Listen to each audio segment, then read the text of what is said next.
लोगों, इलेक्शन का दौर है, आपकी समझदारी और आपकी अक्लमंदी का इम्तिहान भी होना है।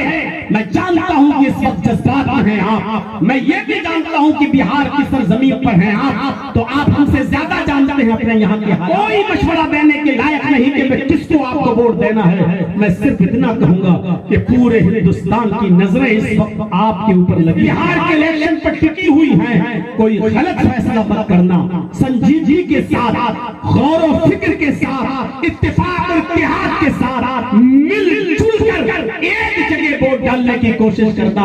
अपने वोट का बिखराव मत करना, अपने वोट को बटने मत देना, वरना लोग यूपी वाले जो उम्मीदें लगाए बैठे हैं और पूरा हिंदुस्तान को एक चेंजिंग और तब्दीली देखना चाह रहा है, मायूस हो जाएंगे। इसलिए आपसे बड़ी उम्मीदें हैं। यहाँ से सियासत से राजनीति उठती है, यहाँ से प्रधानमंत्री तय होता है, यहाँ की आवाम राजनीति में बड़े बड़े पुल बनती है। आपसे बड़ी वला नक़ूलु इल्ला मा यर्ज़ा रब्बुना व इन्ना बिफ़िराक़िका या इब्राहीम लमहज़ूनून। आपकी ज़बान से ये जुमले निकले, आए इब्राहिम, तेरे इस दुनिया से रुखसत हो जाने से, तेरे इंतकाल कर जाने से, तेरे जुदा हो जाने से तेरे बाप की आंखें अश्कबार हैं, मोहम्मद की आंखें अश्कबार है, मेरे आंखों में आंसू हैं। नलाइना तदमऊ, आंखें अश्कबार हैं, आंखों में आंसू हैं। वल क़ल्ब यहज़ुन, और दिल गमगीन है, दिल उदास है, दिल मायूस है। तेरे इंतकाल से मैं भी गमगीन हूं, मैं भी मायूस हूं, मैं भी परेशान हूं, मेरी आंखें भी अश्कबार हैं। लेकिन वला नक़ूलु इल्ला मा यर्ज़ा रब्बुना, लेकिन मैं अपने रब के फैसले पर कुछ नहीं कर सकता। अपनी ज़बान से हम ऐसे जुमले अदा नहीं करेंगे जिससे मेरा रब नाराज हो जाए, जिससे मेरा परवरदिगार नाराज हो जाए, मेरा अल्लाह मुझसे नाखुश हो जाए, नाराज हो जाए। ऐसे जुमले मैं अपनी ज़बान से अदा नहीं करूंगा, यानी मैं नौहा नहीं करूंगा, मातम नहीं करूंगा, चीख चीख कर बयान कर करके रोऊंगा नहीं। ऐसी कोई जबान से लफ्ज ऐसा नहीं निकालूंगा जिससे अल्लाह नाराज हो जाए। अल्लाह की नेमत थी, उसकी अमानत थी, उसने ले ली। वइन्ना बिफ़िराक़िका या इब्राहीम लमहज़ूनून, लेकिन हाँ ऐ मेरे बेटे, तेरे चले जाने से मैं गमगीन जरूर हूं, मैं परेशान जरूर हूं। ये जुमले नबी अकरम सल्लल्लाहु अलैहि वसल्लम की जबान से निकल रहे थे। आपके इन जुमलों को जब काफिरों ने सुना कि देखिए इब्राहीम के मौत पर नबी कितना परेशान है, मोहम्मद कितने ज्यादा रंजीदा हैं, गमज़दा हैं, तो काफिर खुश हो रहे थे। और काफिरों में अबू जहल शामिल था, अबू लहब शामिल था, आस इब्न वाइल शामिल था, वलीद इब्न मुगीरा शामिल था। काफिरों का ये गिरोह शामिल था खुशी में, ये जश्न मना रहा था, खुश हो रहा था कि मोहम्मद का तीसरा बेटा भी मर गया। जितने भी लड़के थे सब मर गए, कासिम भी मर गया, अब्दुल्ला भी मर गया, इब्राहिम भी मर गया। और बाप की विरासत को कौन संभालता है? बाप के मरने के बाद उसकी औलाद संभालती है, उसका बेटा संभालता है। मोहम्मद की विरासत को, मोहम्मद के दीन को कौन संभालेगा? मोहम्मद का तो कोई बेटा ही नहीं है। मोहम्मद इस्लाम को सब कुछ समझते हैं, दीन को सब कुछ समझते हैं, तो मोहम्मद के मरने के बाद इस दीन को कौन संभालेगा? मोहम्मद की तो कोई औलाद ही नहीं है सल्लल्लाहु अलैहि वसल्लम। काफिर कह रहे थे इंतजार करो मोहम्मद की मौत का, इंतजार करो मोहम्मद के मरने का। मोहम्मद जिस दिन मरेंगे मोहम्मद का दीन भी मर जाएगा, मोहम्मद जिस दिन मरेंगे मोहम्मद का दीन भी मिट जाएगा। ये मेरे अल्फाज नहीं, काफिरों के अल्फाज हैं, काफिरों के अल्फाज हैं। और नकल कुफ्र नबाशत, काफिरों के अल्फाज को उन्हीं के अल्फाजों में नकल कर देना, उन्हीं के लफ्जों में नकल कर देना, ये कुफ्र नहीं कहलाता है। काफिरों का अल्फाज में बयान कर रहा हूं। वो कहने लगे कि मोहम्मद तो अब अबतर हो गया, अबतर मक़तूल नस्ल, मोहम्मद के मरने के बाद मोहम्मद की अब नस्ल नहीं चलेगी, मोहम्मद का कोई बेटा ही नहीं है। मोहम्मद का बेटा होता तब चलती, मोहम्मद की औलाद होती तब ना नस्ल चलती। मोहम्मद की नरीना सारी औलाद मर चुकी है, इसलिए मोहम्मद के मरने के बाद मोहम्मद का दीन भी मिट जाएगा और मोहम्मद का नामो निशान भी मिट जाएगा, कोई मोहम्मद का नाम लेने वाला नहीं होगा। तब अल्लाह के नबी सल्लल्लाहु अलैहि वसल्लम की नजरें आसमान की तरफ उठी। हाफिज इब्ने कसीर तफसीर इब्ने कसीर के अंदर नकल करते हैं, नबी अकरम की नजरें आसमान की तरफ उड़ती हैं। आपने इस्तिफामिया नजरों से पूछा, इस्तिफामिया नजरें आसमान पर डाली, गोया कि आपकी नजरें ये सवाल कर रही थी, आय अल्लाह, ये दीन जो मैंने और मेरे सहाबा ने अपना खून और मेहनत करके और खून बहाकर जो सींचा है, इस्लाम को लोगों तक पहुंचाया है, ये मुट्ठी भर जमात हमने तैयार की है, क्या मेरे इंतकाल के बाद मेरा नामो निशान मिट जाएगा? क्या मेरे इंतकाल के बाद मेरा दीन भी मिट जाएगा? क्या मोहम्मद का कोई नाम लेने वाला ना होगा? क्या मोहम्मद का कोई दीन का कोई नाम लेने वाला नहीं होगा? क्या दीन भी मिट जाएगा और मोहम्मद का नामो निशान भी खत्म हो जाएगा? आपकी इस्तिफामिया नजरें आसमान की तरफ उठी, ऊपर से अल्लाह ने जिब्राईल अमीन को भेज दिया। जिब्राईल अलैहिस्सलातु वस्सलाम ये सूरत लेकर नाजिल होते हैं। उस मौके पर यह सूरत नाजिल हुई जब काफिर ये कह रहे थे कि मोहम्मद के मरने के बाद मोहम्मद का दीन भी मिट जाएगा, इसलिए कि मोहम्मद की नस्ल नहीं चलेगी। क्यों? क्योंकि मोहम्मद के बेटे मर चुके हैं। जब मोहम्मद की औलाद ही नहीं तो मोहम्मद की नस्ल कैसे चलेगी? मोहम्मद मखतूल नस्ल हो चुका है, अबतर हो चुका है, दुम्बुरीदा हो चुका है, उसकी नस्ल अब नहीं चलेगी। मोहम्मद के मरने के बाद मोहम्मद का नाम मिट जाएगा सल्लल्लाहु अलैहि वसल्लम।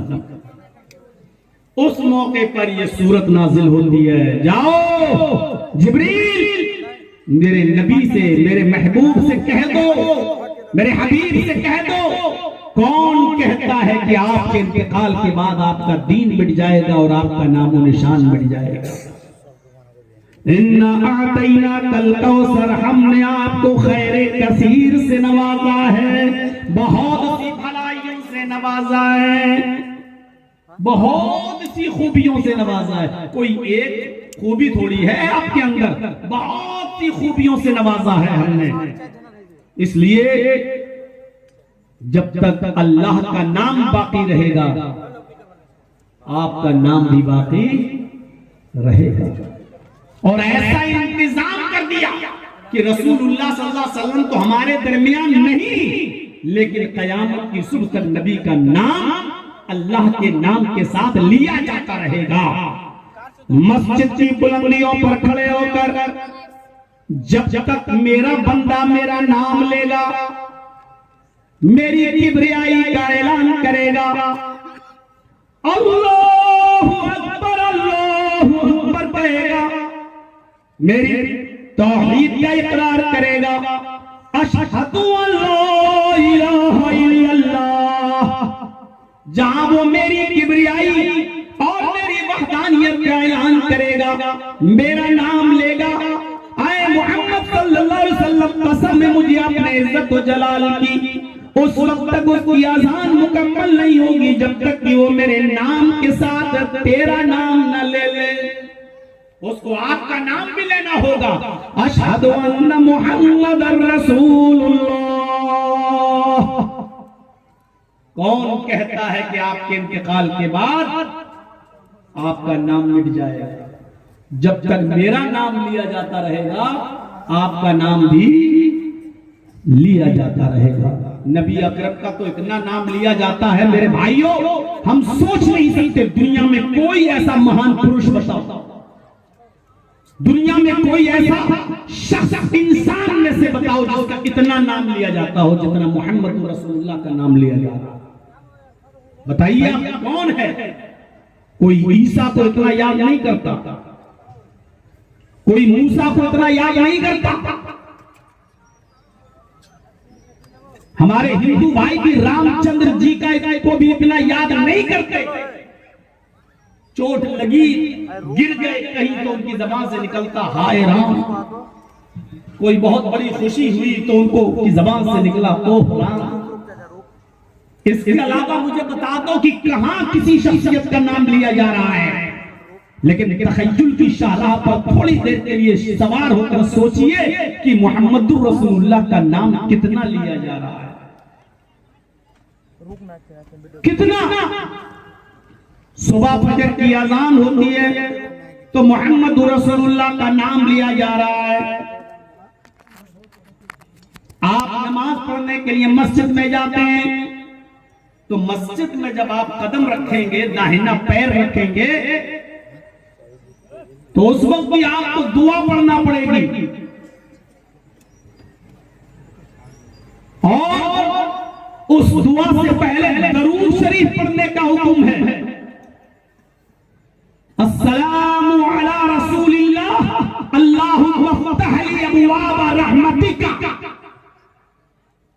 अल्लाह के रसूल पर दरूद पढ़ने का हुक्म, नबी का नाम, अजान में नबी का नाम, अजान के बाद की दुआ में नबी का नाम, ला इलाहा इल्लल्लाह कहकर अजान खत्म हो गई। अब आप अजान के बाद जो दुआ पढ़ेंगे तो दुआ पढ़ने से पहले आपको दरूद शरीफ पढ़ना है, अल्लाहुम्मा सल्ली अला मुहम्मद अल्लाहुम्मा बारिक अला मुहम्मद। उसके बाद दुआ पढ़िए, अल्लाहुम्मा रब्ब हाज़िहि दावति ताम्मा व सलातिल काइमा आति मुहम्मदनिल वसीला वल फजीला व बअसहु मकाम महमूद अल्लज़ी वअदता। ये दुआ हमें और आपको पढ़ना पड़ेगी। इस दुआ के अंदर मुहम्मदुर रसूलुल्लाह सल्लल्लाहु अलैहि वसल्लम का नाम है। मस्जिद से निकलेंगे, दरूद पढ़ेंगे, फिर दुआ पढ़ेंगे। मस्जिद से बाहर निकलने की नबी का नाम,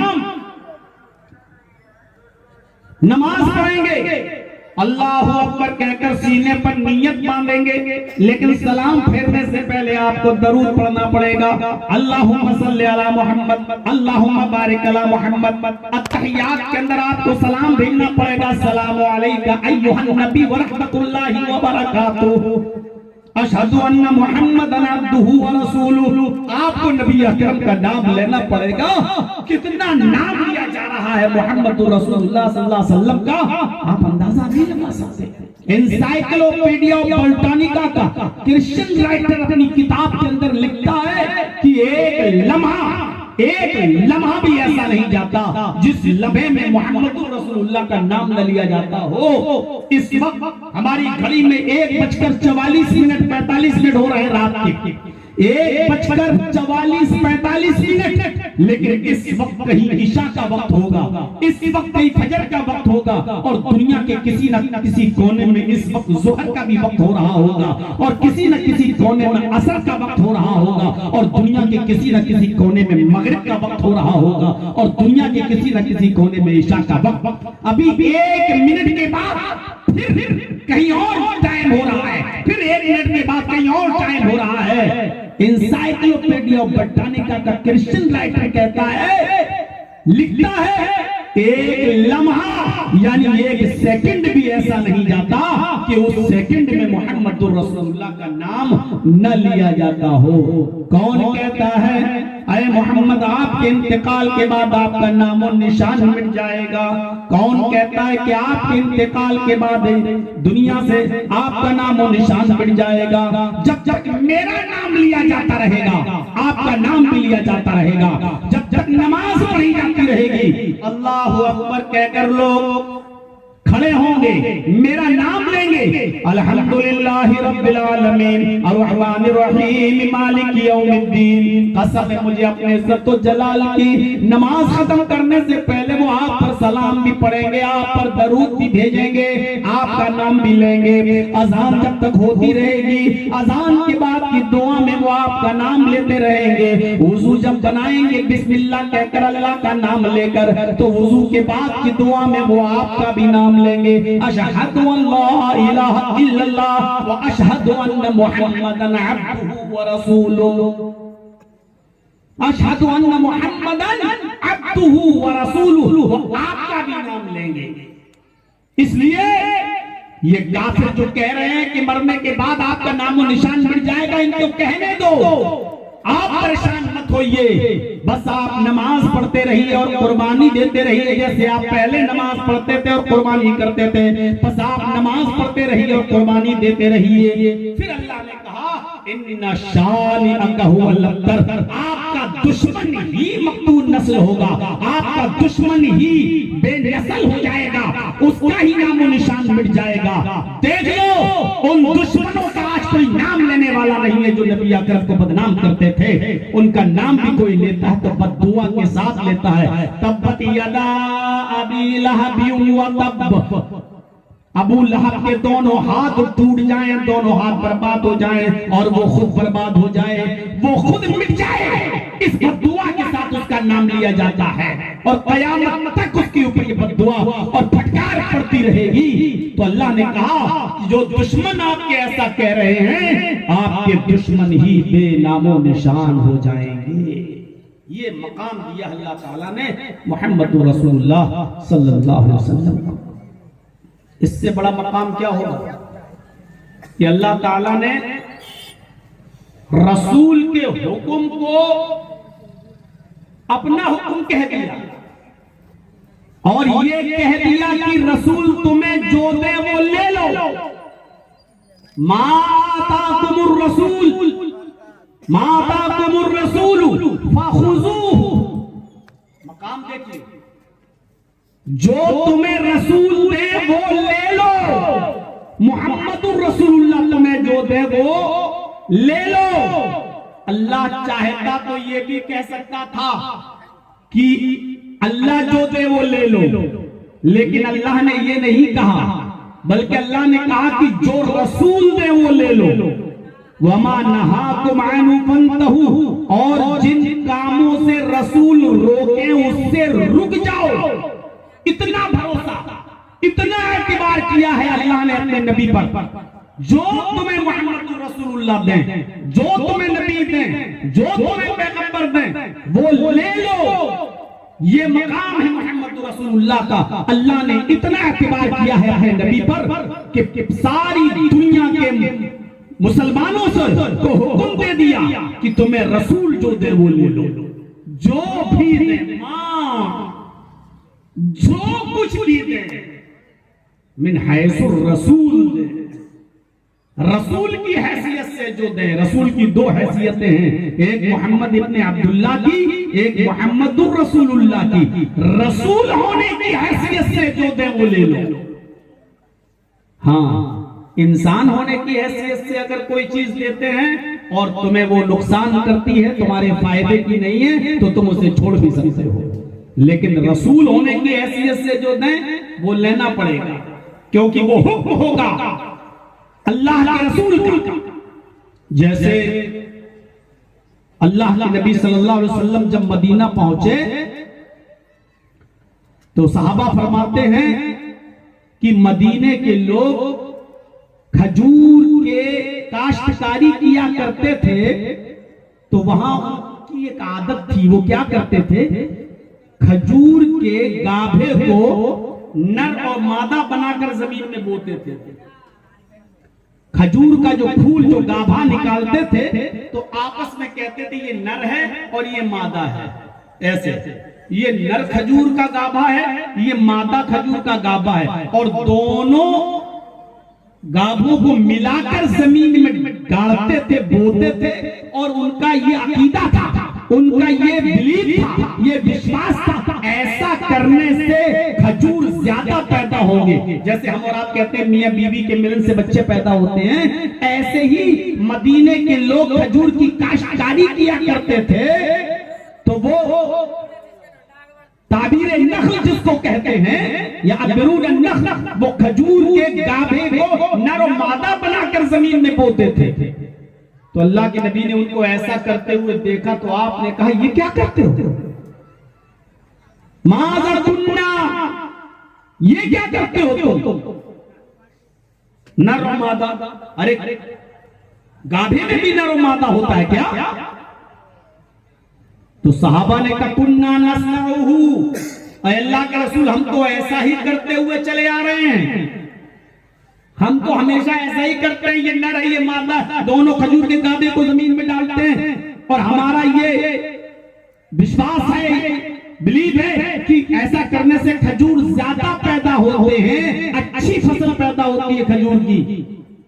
अल्लाह के नबी सल्लल्लाहु अलैहि वसल्लम ने फरमाया लौला तफअलूहु लकाना खैरन, अगर तुम इसको छोड़ दो तो ज्यादा अच्छा हो। ऐसा मत करो, एक तरफ से बोना शुरू कर दो, नर मादा मत कहो। अगर तुम ऐसा ना करो तो ज्यादा अच्छा है। चूंकि मक्के से आए थे अल्लाह के नबी, इसलिए सहाबा किराम ने सोचा बड़ी शख्सियत है, मोहम्मद सल्लल्लाहु अलैहि वसल्लम है, आपने जब मना किया तो छोड़ देते हैं। लेकिन आपने ये उनको हुक्म नहीं दिया था, आपने कहा अगर छोड़ दो तो बेहतर है। यानी अगर नहीं छोड़ते हो तब भी कोई बात नहीं है, लेकिन अगर छोड़ दो तो अच्छा। अरे इसमें क्या नरमाता होता है, ये तो सब बकवास, ऐसा ना करो तो अच्छा है। तो उन्होंने छोड़ दिया। फतरकूहु, मुस्लिम शरीफ की हदीस के अल्फाज है, उन्होंने छोड़ दिया। कहा ठीक है हम ऐसा नहीं करेंगे। अब उन्होंने ऐसे ही खजूर बोना शुरू कर दिया, नर मादा नहीं बनाया। उसी साल खजूरें कम पैदा हुई, उसी साल नुकसान हो गया। हम लोग होते तो क्या कहते हैं, हर मौलवी को बुलाते, कभी जलसा कराते, कभी बारिश नहीं हुई, पहली बार मौलवी जर्जिस को बुलाया, बारिश हो, यही मनहूस है, यही नहूसत छा गई हमारे ऊपर। हम और आप होते तो क्या कहते, लोग ऐसा करते चले आ रहे थे तो कभी खजूर कम पैदा नहीं हुए, और हमने मोहम्मद की बात मान ली तो खजूर कम ही पैदा हुए। कभी शादी के बाद बच्चा पैदा ना हुआ हो, 10 साल हो गए, किसी ने कहा अरे फला बाबा के मजार पे चले जाओ, झोली भर के, आदमी किसी के कहने में आ गया और चला गया और बच्चा पैदा हो गया। क्या कहते, ओहो देखो हमने 10 साल मस्जिदों में मांगा तो नहीं मिला। बाबा का वाकई करम है, यहाँ से मिलता है, हमारा अकीदा बैठ जाता है उसके ऊपर। जब खजूर कम पैदा हुए तो उन लोगों ने इसका जिक्र किया, फज़करूहु अल्लाह के रसूल, अल्लाह के रसूल, हम हमेशा नर और मादा खजूर जब बनाते थे, बाबा बोते थे तो ज्यादा खजूर पैदा होती थी, और मैंने इस मर्तबा आपके कहने से छोड़ दिया तो कम खजूरें पैदा हुई, हमारा बहुत नुकसान हो गया। तो अल्लाह के नबी सल्लल्लाहु अलैहि वसल्लम ने उनसे जो जुमले कहे, वो क्या कहा, आपने फरमाया इज़ा अमरतुकुम बिशैइन मिन अम्रि दीनिकुम फखुज़ू। मेरे साथियों, जब मैं तुम्हें तुम्हारे दीन की कोई बात बताऊं और हुक्म दूं तो उसको हर हाल में करो, वो तो शरीयत का हुक्म होगा। यानी जब मैं रसूल की ज़बान से बोलूं, अल्लाह का हुक्म तुम्हें सुनाऊं और रसूल की हैसियत से कोई बात मैं तुम्हें बताऊं तो तुम्हें हर हाल में उसको मानना है। इज़ा अमरतुकुम बिशैइन मिन अम्रि दीनिकुम फखुज़ू, अगर मैं तुम्हें तुम्हारे दीन का कोई मसला बताऊं रसूल की हैसियत से तो तुम्हें हर हाल में लेना होगा। व इज़ा अमरतुकुम बिशैइन मिन अम्रि दुनियाकुम फइन्नमा बशर, लेकिन जब मैं दुनियावी मामले में तुम्हें कुछ बात बताऊं, दुनियावी मामले में तुम्हें कोई मशवरा दूं तो तुम मेरे मशवरे को छोड़ भी सकते हो, इसलिए कि मैं भी एक इंसान हूं। तुम मेरी बात मान भी सकते हो और नहीं भी मान सकते हो, उसमें कोई गुनाह नहीं होगा तुम्हारे ऊपर। यानी तुम जैसे पहले बोलते थे वैसे बोल, अगर ज्यादा खजूरें पैदा होती तुम वैसे ही करो जैसे पहला करते थे, हमारी बात छोड़ दो। मेरे भाइयों गौर कर रहे हैं, ये दो हैसियत है नबी की, नबी होने की हैसियत से, रसूल होने की हैसियत से आप अगर कोई बात बताएंगे तो हर हाल में लेना होगा, लेकिन अगर इंसान होने की हैसियत से कोई बात बताएंगे तो फिर मान भी सकते हो और छोड़ भी सकते हो, कोई गुनाह नहीं। जैसे मुगीस और बरीरा का किस्सा था, मुगीस और बरीरा दोनों किसी के गुलाम थे, और शरीयत ये कहती है कि अगर दोनों गुलाम हो, मियां और बीवी दोनों किसी मालिक के अंडर में हो और दोनों गुलाम हो, और अगर उसका मालिक पहले किसी लौंडी को आजाद कर दे, जैसे जर्जीस और जर्जीस की बीवी किसी की लौंडी और गुलाम हो, और मालिक मेरी बीवी को पहले आजाद कर दे, हमें ना करे, तो शरीयत इजाजत देती है मेरी बीवी को, वो चाहे तो मेरे साथ रहे और चाहे तो मुझे छोड़कर किसी आजाद मर्द के साथ निकाह कर ले, उसको इख्तियार है। शरीयत इस बात की इजाजत देती है कि औरत आजाद हो चुकी गुलाम शौहर के साथ रहे, और अगर ना रहना चाहे तो वो दूसरा किसी आजाद मर्द के साथ निकाह कर सकती है और अपने शौहर को छोड़ सकती है। ये शरीयत का मसला है। तो मुगीस और बरीरा ये दोनों मियां बीवी, लेकिन दोनों किसी के गुलाम और लौंडी थे, और उसके मालिक ने बरीरा को पहले आजाद कर दिया, उसको पहले छोड़ दिया, जाओ तुम आजाद हो। तो जब बरीरा पहले आजाद हो गई तो उन्होंने अपने शौहर मुगीस को छोड़ने का ऐलान कर दिया कि मैं अब मुगीस के साथ नहीं रहूंगी, मैं अब किसी आजाद मर्द से शादी करूंगी। लेकिन मुगीस उनकी मोहब्बत में पागल से थे, दीवाने से थे, मजनू से थे। हदीस के अल्फाज यतूफु खल्फा, जहां बरीरा जा रही है मुगीस उनके पीछे पीछे वहीं पहुंच जाते हैं। तवाफ जैसे खाने काबा का चक्कर लगाया जाता है, वैसे मुगीस उनका चक्कर लगाते थे। बरीरा कह रही मेरा पीछा छोड़ो, मैं तुम्हारे साथ नहीं रहूंगी, लेकिन मुगीस उनको छोड़ने के लिए तैयार नहीं। बरीरा मुझे मत छोड़ो, देखो मैं तुमसे बहुत प्यार करता हूं, देखो मैं तुमसे बहुत मोहब्बत करता हूं। लेकिन बरीरा अपने शौहर के साथ रहने को तैयार नहीं है, क्योंकि मेरा शौहर गुलाम है, मैं अपने गुलाम शौहर के साथ नहीं रहूंगी। अल्लाह के नबी को पता चल जाए कि बरीरा मुगीस के साथ नहीं रहना चाहती है, और ये भी पता चलता है कि मुगीस उनकी मोहब्बत में बहुत ज्यादा पागल है, उनकी मोहब्बत में बहुत ज्यादा दीवाने हैं। वो बरीरा को छोड़ना नहीं चाहते हैं। जहां बरीरा जा रही है वहीं मुगीस जा रहे हैं। तो अल्लाह के रसूल को मुगीस का बहुत बुरा लगा, और सहाबा से कहते हैं काश बरीरा न छोड़ती तो अच्छा होता। बरीरा को बुलाया गया, अल्लाह के नबी बरीरा को समझा रहे हैं, आए बरीरा तुम देख रही हो, तुम जहां जाती हो तुम्हारे शौहर भी तुम्हारे पीछे पीछे जाते हैं, तुम जहां जा रही हो तुम्हारे शौहर भी तुम्हारे साथ साथ जा रहे हैं। अगरचे वो गुलाम हैं, लेकिन तुम्हें उनको छोड़ना नहीं चाहिए। इतना प्यार करने वाला, इतनी मोहब्बत करने वाला शौहर कहां मिलेगा? वो तुम्हारे पीछे पीछे चक्कर लगाते हैं। आए बरीरा तुम उनको नहीं छोड़ती तो अच्छा होता। कौन कह रहा है? मोहम्मद इब्ने अब्दुल्लाह क्या कह रहे हैं? आए बरीरा तुम शौहर को अपने मुगीस को नहीं छोड़ती तो अच्छा होता। तो हजरते बरीरा जानती थी मसला क्या है, फिर पूछती हैं अतअमुरुनी या रसूल अल्लाह, आए अल्लाह के रसूल क्या आपका हुक्म है कि मैं मुगीस को न छोड़ूं? आप हुक्म दे रहे हैं?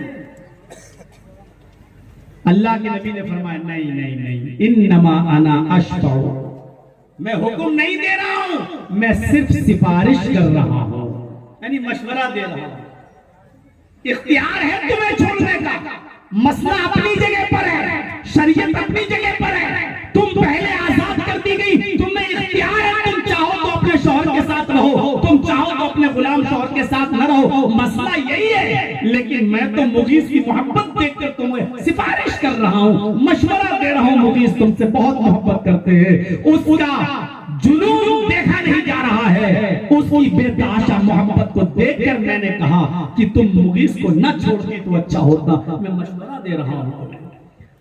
तो हजरत बरीरा ने जो जुमले अदा किए हदीस के अल्फाज में सुनिए, फला हाजता ली फी, आए अल्लाह के रसूल फिर मुझे आपके किसी मशवरे की कोई जरूरत नहीं।